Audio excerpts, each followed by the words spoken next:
আমরা category cruise operation থেকে create, read এবং আপডেটের কাজ করেছি। এ পর্যায়ে সর্বশেষ যে কাজটি করব সেটি হচ্ছে কিভাবে ক্যাটেগরি ডিলিট করতে হয় সেটা আমরা করে নেব।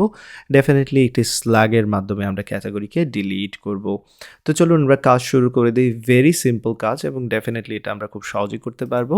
আমরা প্রথমেই ক্যাটেগরি রাউটে চলে আসলাম। এখানে আসার পর আমরা যে কাজটা করতে যাচ্ছি, আমরা ডিলিট অপারেশনের জন্য একটি রাউট তৈরি করতে যাচ্ছি। তো আমি এখান থেকে এটাকে কপি পেস্ট করে নিচের দিকে নিয়ে আসলাম এবং এইখানে যে মেথডটা ব্যবহার করতে যাচ্ছি সেটা হচ্ছে ডিলিট মেথড। একটি স্ল্যাগের মাধ্যমে ডিলিট করব ডেফিনেটলি। আমরা ভ্যালিডেট করার এখানে কোনো দরকার নেই, ভ্যালিডেশনের কোনো প্রয়োজন নেই। এখানে আমরা রাউট প্যারামিটারে যে ভ্যালুটা পাবো, বাট এটা মেক শিওর করতে হবে যে আমরা লগ ইন অবস্থায় রয়েছে এবং অ্যাডমিন শুধুমাত্র ডিলিট করতে পারবে।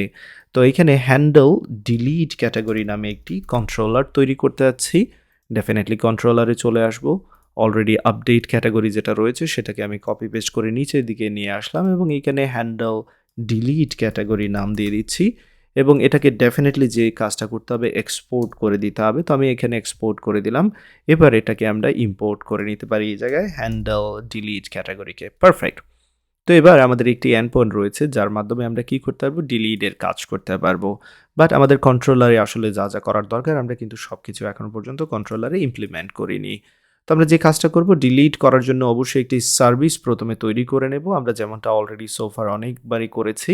তো চলুন যে কাজটা করি, প্রথমেই আমরা এখানে লক্ষ্য রাখবেন আমরা স্ল্যাগের মাধ্যমে ডিলিট করব। তো এখানে রিকোয়েস্ট ডট বডিতে আমাদের নামের কোনো দরকার নেই, আমরা জাস্ট প্যারামিটার থেকে স্ল্যাগটা নিব, নেওয়ার পর আমরা তাকে ডিলিট করব।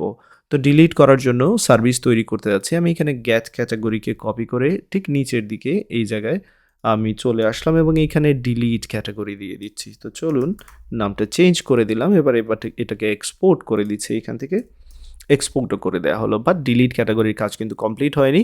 অবশ্যই একটি স্ল্যাগের মাধ্যমে আমরা ডিলিট করব। এইখানে যে কাজটা আমাদের করতে হবে সেটা হচ্ছে ফাইন্ড ওয়ান অ্যান্ড ডিলিট এরকম ব্যবহার করব। ফাইন্ড ওয়ান অ্যান্ড ডিলিট, এখানে আমরা যা যা দেখতে পাচ্ছেন এখানে ফাইন্ড ওয়ান অ্যান্ড ডিলিট প্রথমটা কিন্তু ওকে। সো স্ল্যাগের মাধ্যমে আমরা কি করতে পারবো, ডিলিট করতে পারবো। ডিলিট করার পর আপনারা চাইলে এখানে যে কাজটা করতে পারেন সেটা হয়তো বা কোনো একটা ভেরিয়েবলের মধ্যে রেখে দিতে পারেন। এখানে মেক শিওর রাখবেন যে আমি কিন্তু এখানে সিলেক্ট করছি না, কোনো কিছু করছি না, জাস্ট ফাইন্ড ওয়ান অ্যান্ড ডিলিটের মাধ্যমে আমরা কি করছি, যে স্ল্যাগ ভ্যালুটা পাবো সেটার মাধ্যমে একটা ক্যাটাগরি ডিলিট করছি। তো চাইলে এখানে আপনারা যে কাজটা করতে পারেন, এটাকে কোনো একটা ভেরিয়েবলে রেখে দেন সেই ভেরিয়েবলটাকে কি করতে পারেন, আপনারা রিটার্ন করতে পারেন। তো চলুন সেই কাজটা আমি এখানে করে নিই, রিটার্ন রেজাল্ট। দ্যাটস অল, এতটুকু কাজ করে নিলাম। এবার আমরা তাকে ব্যবহার করব আমাদের কন্ট্রোলার থেকে। তো চলুন কন্ট্রোলারে চলে আসলাম। কন্ট্রোলার থেকে যে কাজটা করতে হবে এখানে আপনারা নিশ্চয়ই বুঝতে পারছেন, খুবই সিম্পল কাজ। প্রথমে আমরা এখানে স্ল্যাগ তো ডেফিনেটলি নিচ্ছি। এবার এই জায়গায় আমরা রেজাল্ট নামে একটি ভেরিয়েবল তৈরি করে নিচ্ছি এবং যে সার্ভিসটা তৈরি করেছি সেই সার্ভিসটাকে কল দিব এখান থেকে ডিলিট ক্যাটাগরি নামে এবং সেই সার্ভিসে শুধুমাত্র আমরা স্ল্যাগটাকে কিন্তু ট্রান্সফার করতে পারবো বা পাঠাতে পারবো। এবার যদি রেজাল্ট না পাওয়া যায় সেক্ষেত্রে আমরা বলতে পারি যে, যদি এটা নাল হয় সেক্ষেত্রে আমরা বলতে পারি যে ক্যাটাগরি ফাউন্ড হয়নি বা ডিলিট হয়নি। সো নো ক্যাটাগরি ফাউন্ড এরকম দিয়ে দিতে পারি। ওকে, নো ক্যাটাগরি ফাউন্ড এরকম দিয়ে দিতে পারি। যদি নাই পায় সেক্ষেত্রে এখানে যদি কোনো ভ্যালু থাকে না তার মানে সেটা ডিলিট হয়নি, তাই না, এরকম বলতে পারি। আদারওয়াইজ ক্যাটাগরি ডিলিটেড সাকসেসফুলি সেটা আমরা এখানে বলতে পারি ডিলিটেড সাকসেসফুলি। দ্যাটস অল, এতটুকু কাজ। আশা করি এখান থেকে আপনারা বুঝতে পেরেছেন যে আমরা কিভাবে ডিলিটের কাজটা করছি মূলত। তো চলুন এবার এটাকে চেক করার পালা। টেস্টিং করার জন্য আমরা যে কাজটা করব, আমরা এখানে ফ্যাচ ক্যাটাগরি যেটা রয়েছে সেটাকে ডুপ্লিকেট করে নিচ্ছি এবং এইখানে আমি চেঞ্জ করে এটাকে দিয়ে দিচ্ছি ডিলিট ক্যাটাগরি এই জায়গায়। দ্যাটস অলসো ডিলিট ক্যাটাগরি এবং এখান থেকে কপি যে কিওয়ার্ডটা রয়েছে সেটা সরিয়ে দিচ্ছি। এইখানে ডিলিট ফাংশনালিটি ব্যবহার করব।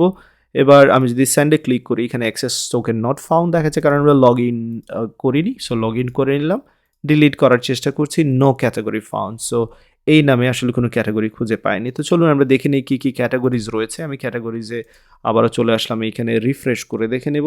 রিফ্রেশ করে নিচ্ছি। ডেফিনেটলি একটি ভ্যালিড স্ল্যাগের নাম দিতে হবে। সো স্মার্ট ট্যাবলেটস রয়েছে যেটা কিনা আমি ডিলিট করতে চাচ্ছি।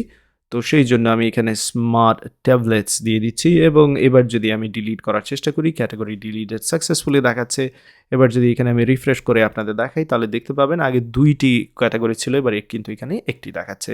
সো এখান থেকে শিখে নিলেন কিভাবে ক্যাটেগরি ডিলিট করতে হয়। তো আমাদের যে ক্যাটেগরি কন্ট্রোলার বা ক্যাটেগরি এপিআই নিয়ে যা করার দরকার আমরা কিন্তু সবকিছু করে নিয়েছি। এবার আমরা মুভ করতে পারি প্রোডাক্টস এপিআই এর জন্য।